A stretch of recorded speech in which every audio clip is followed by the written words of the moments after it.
What is up, everybody? Welcome to DFS by the numbers. These are my full card breakdown and predictions for UFC Louisville. We have Nassourdine Imavov going against Jared Cannonier, and we are getting right back into it here with a 14-fight card. We have a ton to talk about, and yeah, I'm looking forward to this card. I think the matchmakers did a really good job in terms of, putting some of these fights together. I think this card doesn't have the best name value, but a lot of these fights are going to be very fun, and I can't wait to break them all down.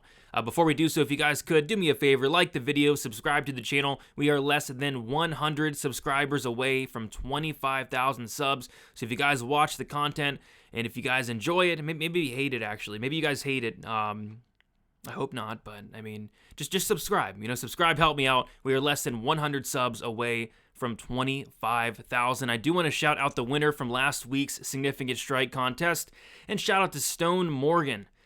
His guess was 157, and the correct answer was 162. He was the closest.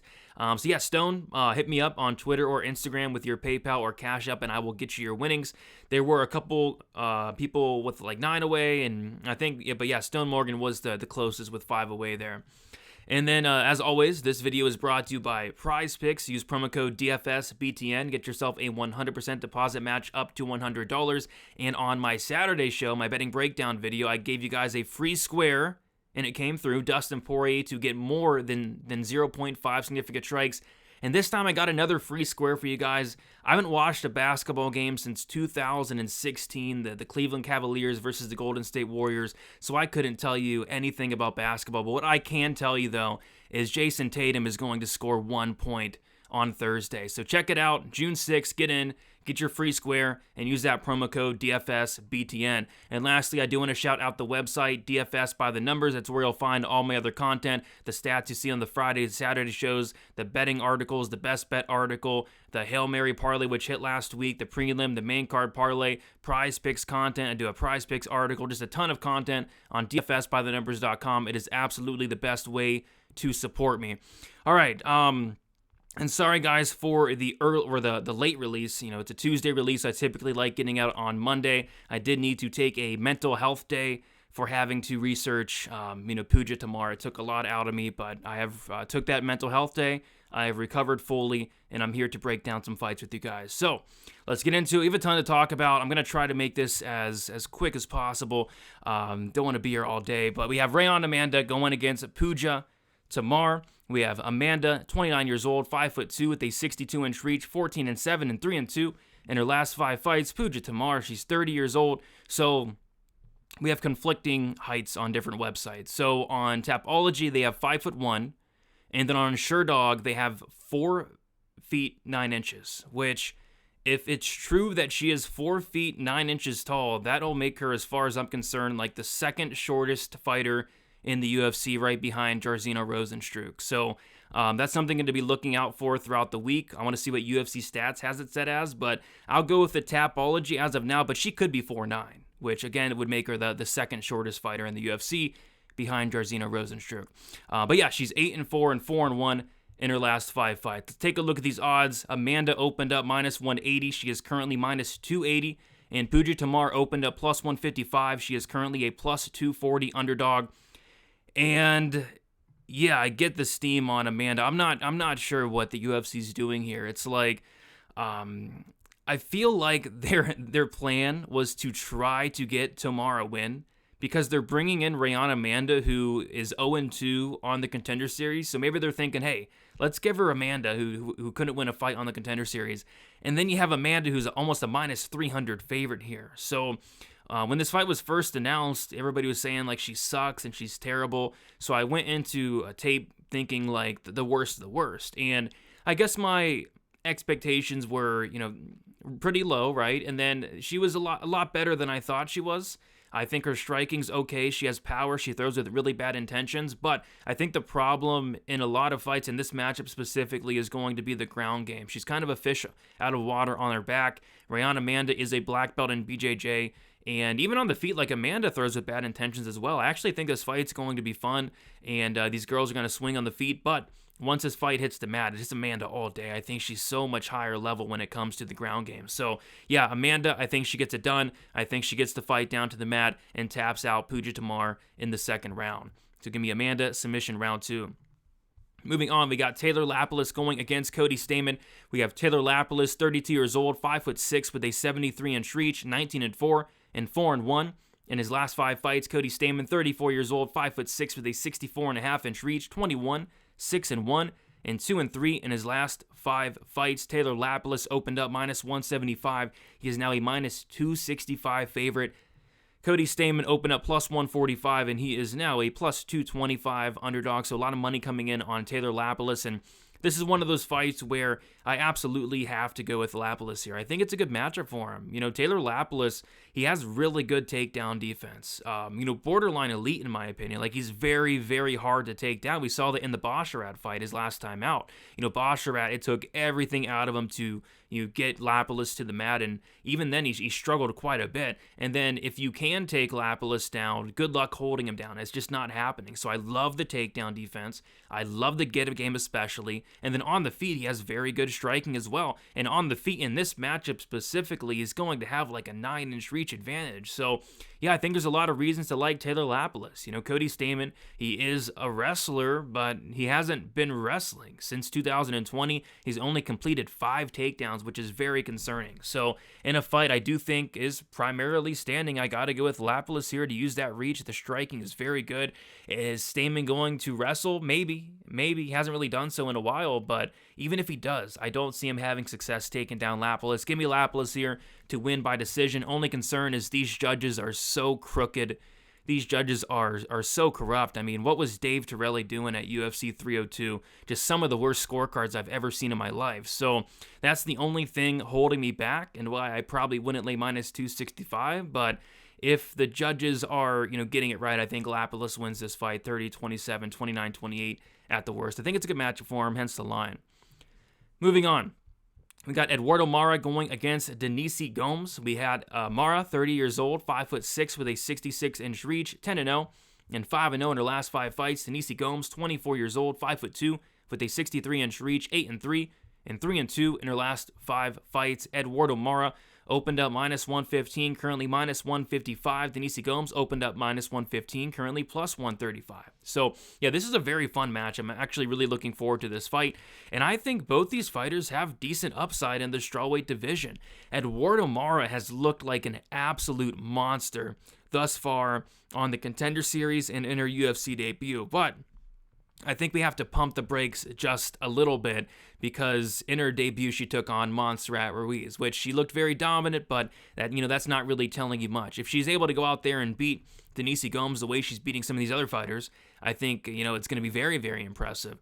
Denise Gomes, looking into this matchup, one thing that really concerns me is the Angela Hill fight, and more concerningly would be the Loma Lookboonmee fight. I mean, she made Loma Lookboonmee and Angela Hill look like Khabib Nurmagomedov. I mean, they were taking her down, 0 to no resistance. She was getting controlled by Loma, getting controlled by Hill, which both of those fighters are good, but both of those fighters are like strikers. I know Angela Hill's worked a lot on her ground game, as has Loma, but they're primarily strikers. That's what they do. So Eduarda Moura, she is very physically strong. She's able to get fights down to the mat, and when she gets on top, she is mean. She has vicious grounded pound. She has a submission game as well. So how I see this fight going down is more at being able to get this fight down to the mat at will. Denise Gomes, she will threaten off her back. I think she's attempted like 3 or 4 submissions thus far in the UFC. So Moura definitely has to be careful about that. On the feet, you have to favor Gomes. Moura is begging to be knocked out. Her chin is all the way up in the air. So yeah, if Moura is not able to get takedowns here, I think she's in trouble. But after seeing that Hill and Loma fight, I think that Moura will be able to get takedowns, get into dominant positions, and potentially finish Denise Gomes here. So yeah, I like Moura. Still not 100% bought in or nothing like that, but I think stylistically this is a matchup where she can implement her will, get the fight down to the mat, and win this fight, I'll say by second round TKO. Next, we have an absolute banger. I think this has like sneaky potential fight of the night here. We got Daniel Marcos going against John Castaneda. We got Daniel Marcos, 31 years old, 5'7", with a 69-inch reach, 15-0, and 4-0-1 no contest in his last 5 fights. His no contest came in his last fight against Richie Long. As far as John Castaneda, 32 years old, 5'6", with a 71-inch reach, 21-6, and 4-1 in his last 5 fights. So yeah, very closely lined fight here, and we have a couple very closely lined fights on this card. This is the first one. Castaneda actually opened up plus 115. He is now minus 105, and Daniel Marquez opened up minus 135. He's now minus 115, so this line is closing, and it wouldn't surprise me if this line even flipped, because I do see a ton of people on the John Castaneda side. Man, I don't know. This is a tough fight to call. I like both guys a lot. I think both guys bring a lot of good things to the table. Daniel Marquez, this guy is undefeated. His striking is incredible. I love the way he mixes it up, to the body, to the head, to the legs as well. That Simon Oliveira performance was very impressive, where he kind of broke Simon Oliveira to the body, finished him in the second round, and it looked like he was on his way to finishing Richie Long as well, just beating the brakes off of Richie Long. And obviously that fight got turned into a no contest, but he was looking really good in that fight up until then. If that fight would have continued on, Marcos would be 16-0 right now. John Castaneda, he does have a wrestling background, wrestled in high school. I think he wrestled like a year in college, they said. So yeah, John Castaneda, I think it'd be wise to mix in takedowns here. But what I noticed about John Castaneda is his wrestling is pretty decent. He's able to get fights down to the mat, but he's not able to control his opponents. When he does get takedowns, his opponents are typically able to pop right back up. And I'm not sure he's going to be able to take down Marcos and hold Marcos down. Marcos seems to have a very good takedown defense, get up game. So this is a fight that I do think primarily takes place on the feet, and I think both guys can do good things. I love that head kick from John Castaneda. John Castaneda has multiple knockdowns in the UFC. I could see him maybe landing a head kick here. He spams it a lot in his fights. But Daniel Marquez, I like the volume that he brings to the table. I like how he mixes it up to the body as well. And I think those body shots can pay dividends here against John Castaneda.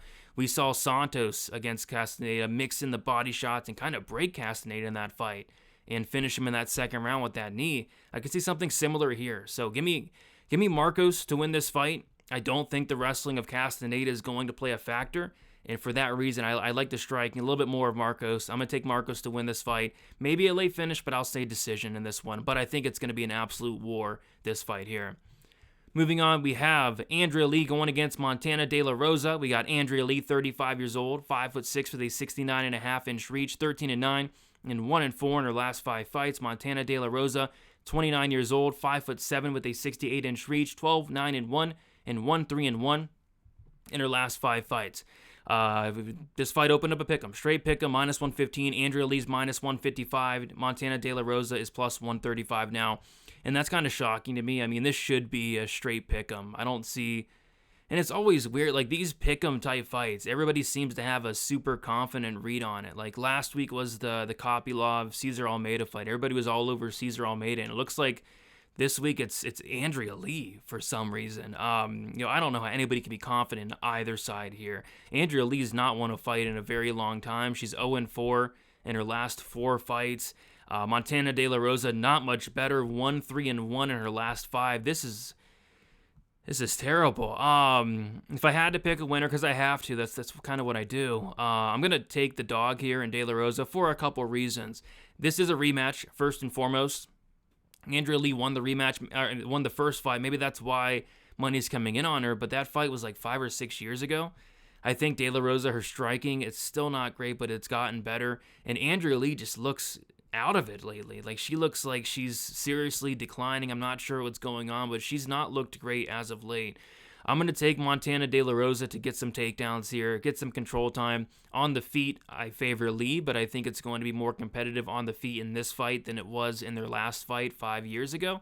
So I'm going to take De La Rosa with little to no confidence. I'm not betting on this fight, and God help you if you are betting on this fight here. My gosh. So yeah, give me Montana De La Rosa, but this is a fight I will not be touching. Next, we have Brad Katona going against Jesse Butler.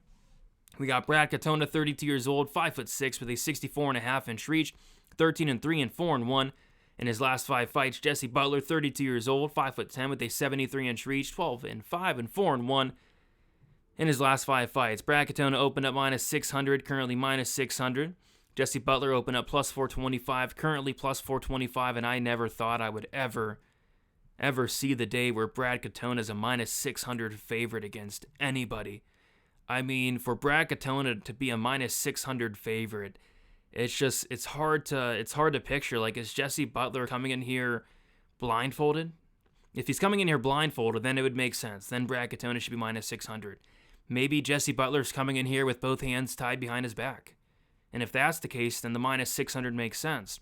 But as far as I'm concerned, Jesse Butler's coming in here not blindfolded, and he will have both hands. So, yeah, Brad Katona should not be minus 600 against anybody, but the fact of the matter is he's fighting Jesse Butler, who Jesse Butler is, he's not great, man. I mean, I'm not sure what's going on here. He made his debut against Jim Miller, got sparked in the first 60 seconds, and that fight was at lightweight, and he's going to be cutting all the way down to bantamweight for the first time in his entire career. This is a guy in Jesse Butler who has like a welterweight fight in his career. So first of all, I want to see Jesse Butler make weight.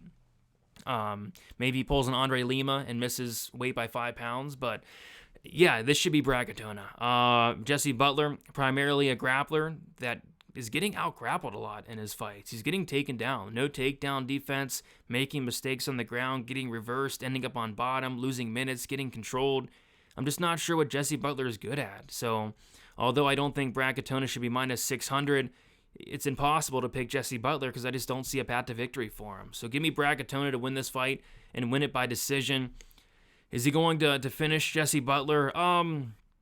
I don't know, man. I mean, Brad Katona is just not finishing anybody. But if he was to get a finish ever, it would be here. I still can't count on it. Give me Brad Katona by decision in this one. Okay, we got Carlos Prates going against Charles Radke. We got Prates, 30 years old, 6'1", with a 78-inch reach, 18-6 and 5-0 in his last 5 fights. Charles Radke, 33 years old, 5'9", with a 72-inch reach, 9-3 and 5-0 in his last 5 fights. Not Brad Katona. Enough talking about Brad Katona. Carlos Prates opened up minus 350. He's currently minus 230. And Charles Radke opened up plus 275. He's currently plus 195. And my question to everybody is, why do people hate Chuck Buffalo, man? I mean, people are hating on this guy. After that Blood Diamond fight, everybody's like, he sucks. And Gilbert Urbina was like a minus 200 favorite against Charles Radke. And now Carlos Prates is minus 230. Did anybody watch the Trevin Giles fight? It wasn't the best look. I mean, Officer Trevin Giles was winning the fight easily. Like, the fight, honestly, it wasn't even close. Officer Trevin Giles was outlanding Prates 68-37 in significant strikes, and Prates was probably on his way to being down 2 rounds. And then Prates lands a big shot and knocks out Officer Trevin Giles cold, which, we've seen happen time and time again to Officer Trevin Giles, but that wasn't the best look to me. I think this fight is a lot closer than the line does indicate here, because on the feet, Prates is a little low volume. I love the striking. He's very long, very rangy. He's going to be a lot bigger in this matchup. He's going to have a height advantage, a reach advantage. He's going to be younger. There's a lot of reasons to like Prates, but yeah, a little bit low volume. And the ground game is certainly a question mark. What happens if he gets taken down? What happens if he gets, put on his back, right? The last loss he had, it was due to him getting taken down and controlled. And he was throwing up submissions, but he was losing those minutes off his back. And since then, we haven't really seen his takedown defense tested that much. And I feel like Charles Radke could potentially, implement that game plan. Charles Radke, I think he's either a brown belt or a black belt. He has multiple submissions on his record. It wouldn't shock me if Radke was able to get takedowns here, but on the feet, I think it's going to be a banger. I think these guys are going to stand and bang. I don't think it's going to look anything like the Giles fight, honestly. I think, Radke's going to kind of make this a brawl, make this a war, which could lead to him getting knocked out, which I think somebody is getting knocked out. But I'm going to take Radke in this one as a really big underdog. People keep counting this guy out. I think Prates is good, but I think we're overrating him just a little bit. But give me the dog here in Radke in a fight that, somebody should absolutely get served in this one. But give me Radke for the win. How does he get it done? I'll say knockout. I'll say knockout, and I'll say it comes early as well. First round knockout for Charles Radke. Next, we got Ludovit Klein going against Thiago Moises. We got Ludovit Klein, 29 years old, 5'7", with a 72.5-inch reach, 21-4-1, and 4-0-1 in his last 5 fights. Thiago Moises, 29 years old, 5'9", with a 70.5-inch reach, 18-7, and 3-2 in his last 5 fights. We have Ludovit Klein opening up a dog, plus 110, currently minus 120. Thiago Moises opened up as a favorite, minus 130. He is currently a plus 100 underdog. And yeah, this is a very fun fight. I love this fight. But in terms of picking a winner, it's kind of tough. This is another one of those pick-em type fights where whoever is able to implement their will is probably going to look like a big favorite. And what I mean by that is on the feet, I really like the striking and the striking advantage of Ludovit Klein in this matchup. I think Ludovit Klein is going to give Thiago Moises a lot of problems on the feet. Moises, I actually think his striking is underrated, but he seems to be one of those guys where he is a pretty good hammer, just a terrible nail. And if things aren't going his way, he seems to look for a way out, look for the door, like in the Alvarez fight, the Benoit Saint Denis fight. And I feel like Klein could go out there and bully him a little bit on the feet and just be the better striker, more powerful as well, and potentially knock him out. But Thiago Moises is going to need to get this fight down to the mat, in my opinion. And if he does, Klein has been submitted twice in his career. We saw him submitted against Nate Landwehr, and he's also been submitted, I think, outside the UFC as well. So there certainly is a path for Moises, hence the close line here. But I'm going to go Klein. I think the takedown defense of Klein is good enough to keep this one standing. I think he's going to have a striking advantage here. I think he can hurt Moises, and I think he can put him away. So give me Klein here. Give me Klein to win this fight by second round knockout. And yeah, as long as he's able to keep this upright, I think it's a good matchup for him. So give me Klein second round knockout. And even then, he is a black belt in BJJ. Obviously, Moises is such a higher level black belt, but it's not like Klein's going to be a complete fish out of water on the mat unless he is completely gassed out like he was in the Landwehr fight. So give me Klein by second round knockout on this one. Next, we have a very interesting fight here. We got Miguel Baeza going against Punahele Soriano. We got Baeza, 31 years old, 6'2" with a 74.5-inch reach, 18-3, and 2-3 in his last 5 fights. Punahele Soriano, 31 years old, 5'11", with a 72.5-inch reach, 9-4, and 1-4 in his last 5 fights. Miguel Baeza opened up -200. He is currently -190, and then Puna Soriano opened up +160. And it's currently +165. I don't know, guys. I mean, it's hilarious that this fight is on the main card because I don't think either of these guys are really UFC caliber at this point. Scratch that. I think Baeza is really good, and I think he is UFC caliber, but he's been on a rough stretch. I mean, this is a guy that's lost his 3 matchups, or 3 last matchups, but he's losing to, Ponzinibbio. Not a bad loss, and that fight was competitive. Got knocked out by Chaos Williams. But the one that does it, the one that absolutely does it, is that Andre Fiallo knockout loss. I mean, you should not be getting knocked out by Andre Fiallo, who, by the way, Andre Fiallo is now 0-5 in his last 5 fights, and all 5 of those losses come by knockout. Andre Fiallo, I'm worried about him. This is a guy that the chin has completely diminished. Andre Fiallo, he's taken a ton of damage, and he probably should not be fighting anymore. 5 knockout losses in a row is not good. So yeah, he lost to that guy. He lost to Andre Fiallo, who I'm very, very concerned about. So he's been on a 2.5 year layoff as well. So it's like, man, Miguel Baeza, there's a lot of things you don't like to see. Brutal knockout losses against Chaos Williams and Andre Fiallo, which that Fiallo knockout loss was brutal. The 2.5 year layoff you don't like to see. 3 fight skid, you don't like to see any of this. But I did go back and watch some of Baeza's older fights, like the Hector Aldana fight, the Victor Reina fight on the Contender Series, the Matt Brown fight, the Sato fight. I was really impressed with the dude. Like, he has a lot of power, really good striking. He has some wrestling. He's a BJJ black belt as well. Miguel Baeza, he looked really good. It's just he's run into some tough matchups, and he's run into getting knocked out by Andre Fiallo, and now this layoff. And then on the other side, you have Puna Soriano, who, I mean, he's exciting to watch, but he's going in there and just, he doesn't have a game plan, it looks like. It looks like his game plan is just to wing bombs and hopefully one lands.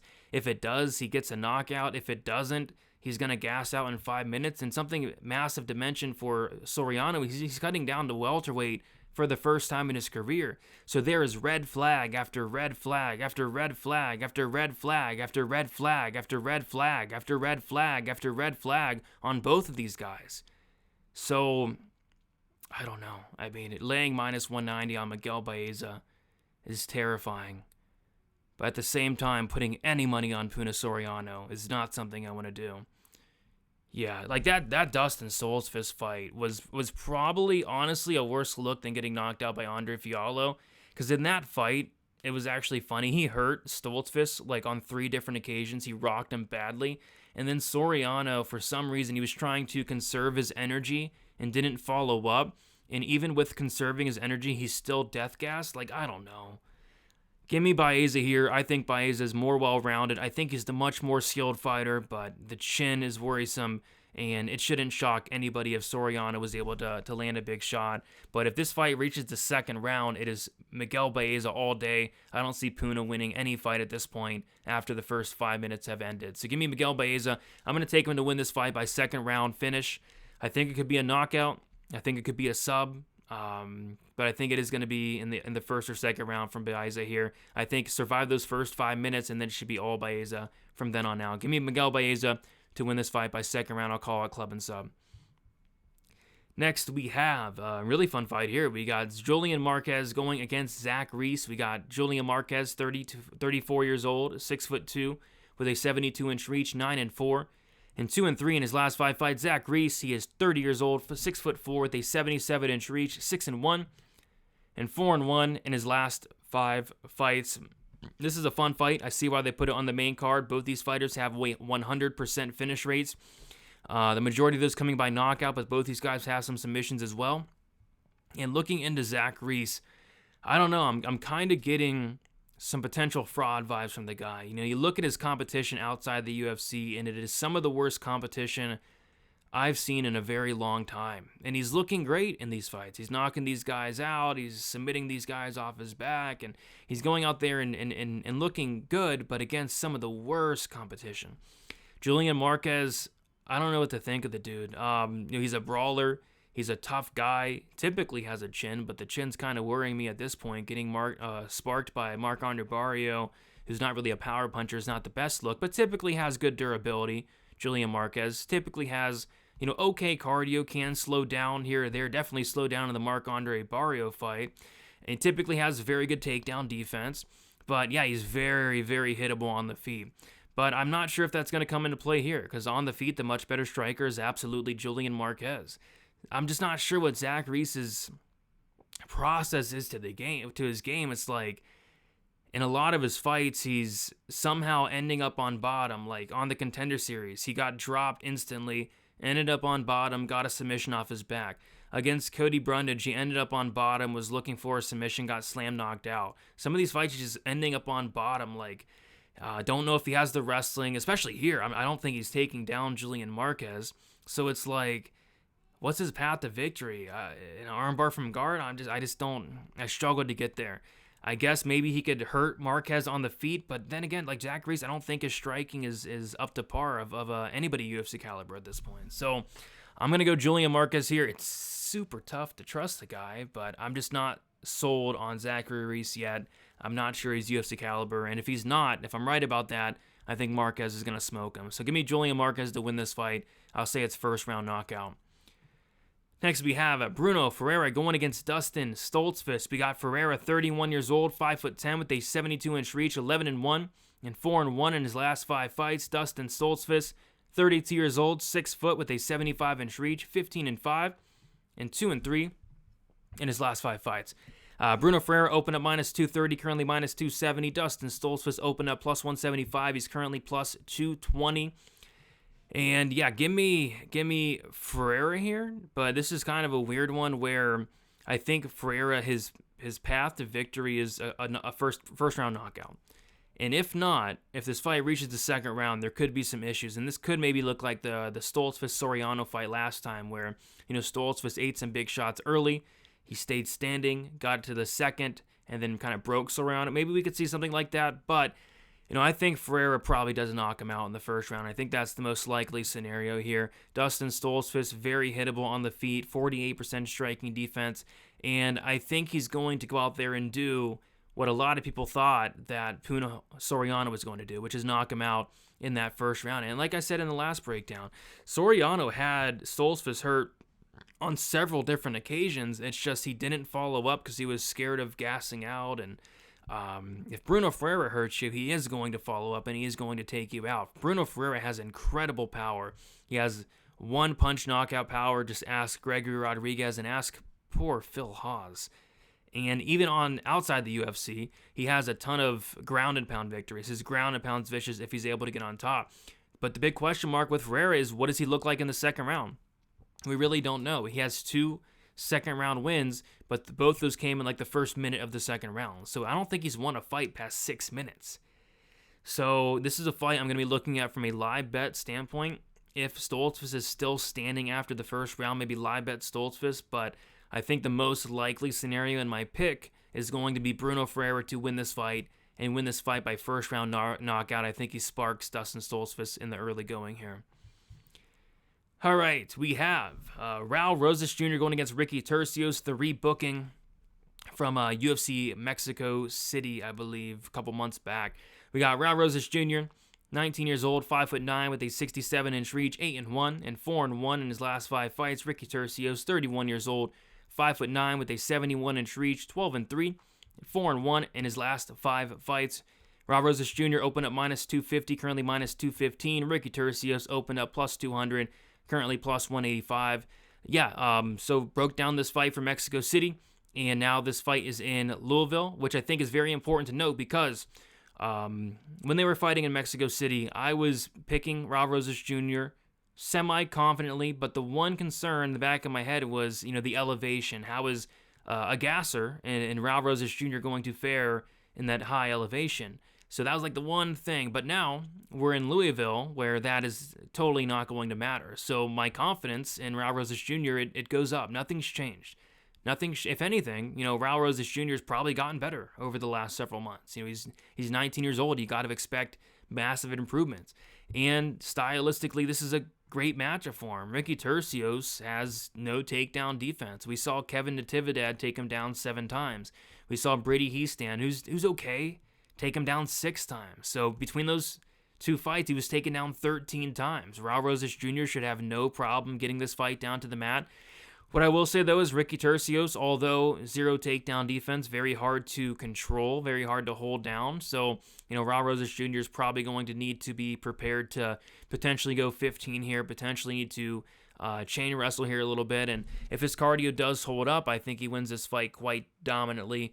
And I think it could be any method. I think I'm more so leaning decision in this one. Ricky Turcios is tough to submit. And Raul Rosas Jr., I guess it could maybe be like a TKO, positional TKO, but I doubt that. Maybe he subs him, but I kind of doubt that as well. I'm kind of leaning decision here for Raul Rosas Jr. 29-28 at worst. Maybe Rosas Jr. slows down at the 3rd round and drops the 3rd, but I'm going Raul Rosas here by decision in this one. I think he gets it done. All right, next we have the co-main event. We got Dustin Jacoby going against Dominic Reyes. We got Dustin Jacoby, 36 years old, 6'3", with a 76-inch reach, 19-8-1 and 2-3 in his last 5 fights. Dominic Reyes, 34 years old, 6'4", with a 77-inch reach, 12-4 and 1-4 in his last 5 fights. Jacoby opened up -170, currently -225. Dominic Reyes opened up +140, currently +190. This is certainly the 1-800-GAMBLER fight of the week for me because first of all, Dustin Jacoby, I feel like, -220, I just struggle to see how he looks -225 in this matchup unless he does knock out Dominic Reyes. I guess the question we have to ask ourselves is Dominic Reyes completely washed? Is Dominic Reyes a washed bum, if you will? And if the answer is yes, then hey, maybe Jacoby does knock him out. But I'm not entirely ready to say that Dominic Reyes is a washed bum just yet. If he gets sparked by Dustin Jacoby, then he will be a washed bum. But, look at these losses. The loss to Jon Jones in a fight where a lot of people think that he beat Jon Jones. A lot of people. Lost to Jan Blachowicz, former champion. Lost to Jiří Procházka, former champion. So yeah, those 3 losses, Jon Jones in a very close fight, Jan Blachowicz, Jiří Procházka, those are not bad losses. All 3 of those guys destroy Dustin Jacoby. Ryan Spann is a very bad loss. A very, very bad loss. But we got caught, got hit hard, got knocked out. Does that mean his chin is completely shot? Or did he just get hit hard and finished? I'm not sure. But Dustin Jacoby does not hit as hard as Ryan Spann, Yuri Prochazka, or Jan Blachowicz is the thing. I don't know. It's tough to gauge where Dominic Reyes is. Like, when's the last time this guy fought? 2022. So it's been about 2 years. He's now 34. I don't know. I don't know what to do with this fight. This is such a total pass for me. Dustin Jacoby, I feel like he's going to probably be the minute winner here. And maybe even the moment winner. Like, if Dominic Reyes is actually shot, maybe Dustin Jacoby does knock him out. We saw Dustin Jacoby knock out Kennedy Nzechukwu in the first minute. We saw him knock out Da Un Jung in 3 minutes in the first round. We saw him knock out Darren Stewart. We saw him knock out Justin Ledette in the first round as well. So I guess it's possible. I don't know. I'm going to pick Dustin Jacoby with little to no confidence. And the reason being is, man, Dustin Jacoby in some of these fights has just been disappointing. Like, you should not be going out there and losing to Alonzo Menefield, and he did. And we got dropped by Menefield, lost that fight. And then this is what did it for me. That loss to Azamat Murzakanov was a terrible look. Not that he lost, but he looked off in that fight. He looked terrible in that fight. And Murzakanov gassed out, slowed down in that third round, and instead of trying to finish the fight, trying to finish a death gas Murzakanov, he started trying to wrestle. It's like, what are you doing, Dustin Jacoby? So, I don't know. I'm taking Dustin Jacoby to win this fight. I'll take him to win it by decision, but I want nothing to do with this one. The more I talk about it, the more I'm getting completely sketched out. It is absolutely a dog or pass situation here. You can't be laying minus 225 on Dustin Jacoby because I don't see how he pays it off. But at the same time, do you want to bet on a potentially done, washed Dominic Reyes? And I'm not sure I want to do that as well, but we'll see. Give me Dustin Jacoby by a close decision. I think it could be one of those fights where, the volume of Dustin Jacoby maybe gets a knockdown as well. Could see something like that happening, but I don't think Dominic Reyes is completely out of this fight, unless, of course, he is washed. Let's move on. Holy crap, that was tough to talk about. But we got Nassourdine Imavov going against Jared Cannonier for the main event. I did do a main event breakdown, talking some betting on this fight and going a little bit more in depth. If you want to check that out, it's on the channel. But we got Nassourdine Imavov going against Jared Cannonier. Imavov, 28 years old, 6'3" with a 75-inch reach, 13-4 and 3-1, and won no contest in his last 5 fights. Jared Cannonier, 40 years old, 5'11", with a 77.5-inch reach, 17-6 and 4-1. In his last 5 fights. Another closely lined fight here. We got opened up a pick'em, minus 115 each way. Imavov minus 130. Jared Cannonier plus 110. And yeah, Imavov's going to be 12 years younger. That is something to definitely mention. And Imavov's going to have a height advantage, but it's actually going to be Cannonier that has the reach advantage here of 2.5 inches. And a lot of people are going to look at Cannonier and be like, oh, he's 40, he's done. But I think the complete opposite. I think at 40 years old, this is the best Jared Cannonier's ever looked, which is wild to say, but that performance against Marvin Vettori was very impressive. He beat the brakes off of Marvin Vettori, almost finished him on multiple occasions. If that was any other middleweight, he probably does finish that fight, but Marvin Vettori has a brick for a head. He's nearly impossible to finish. And prior to that, beat Sean Strickland, former champion, across 5 rounds. Did I think he won? No, I actually thought Sean won, but it was a very close fight nonetheless, and being that close with Sean Strickland, it's impressive. He knocked out Derek Brunson, that was a good win. Beat Kelvin Gastelum across 5, that was a good win. And his last couple losses come against Israel Adesanya, no shame in that. And then Robert Whittaker in a fight where I think he broke his arm in the first round. So Jared Cannonier, outside of the Rob Whittaker fight and the Adesanya fight, he's looked very, very good. This is a guy who has 5-round cardio. I think he has the cardio advantage here. He has really good takedown defense in the middleweight division. I don't think, Imavov's going to take down Cannonier, and I think it would be a mistake for him to try because wrestling's exhausting, especially when you're getting your takedown stuffed, and I think that's going to be the case here. So I think this fight is primarily going to take place standing, and early on, I think Imavov's definitely going to have some success. I think he's going to be the quicker fighter. I think he's going to be more elusive for sure, but I think as the fight goes on, we're going to see some of that kind of fade away. I think Imavov's going to start to slow down. I think Cannonier's going to start to take over a little bit. This is a fight that I do see going 5 rounds. I think this has split decision written all over it, especially with the crooked, corrupt judges. Some of these 5-round scorecards have been piss poor, and this is another one where I think it could also be piss poor. So, split decision, pick your poison. I'm going Cannonier. I'm going with the 40-year-old Cannonier to get it done. Maybe losing the first round, 2 rounds, but taking over as the fight goes on and winning a very close 48-47 type split decision fight. Yeah, Jared Cannonier and Cannonier by decision for me. There you guys have it. Thank you so much for watching. If you guys could, like on your way out, subscribe on your way out as well. Looking to hopefully get 25K subscribers by the end of the week. And it would be so cool if I can get 25K subscribers on the same card that Puja Tomar is making her debut. I mean, that would be just an amazing milestone. So if you guys could, subscribe to the channel. If you guys do want to support me more, check out dfsbythenumbers.com. Do a ton of content on there. The best bet article should be out Wednesday or Thursday. I do the best bet, the prediction, the round, the method, all that good stuff. And then prize picks, content. The prize picks entry hit last week as well. Had a big entry as well. And then also, speaking of prize picks, that's the wrong slide. There it is. That was last week, or that was 2 weeks ago. Jason Tatum, more than 0.5 points. I could tell you nothing about basketball, but what I could tell you about is I think Tatum scores 1 point. If you guys want to check that out, go to prize picks. Use that promo code DFSBTN. Best of luck, everybody. Enjoy the fights. We'll talk to you soon. See you later.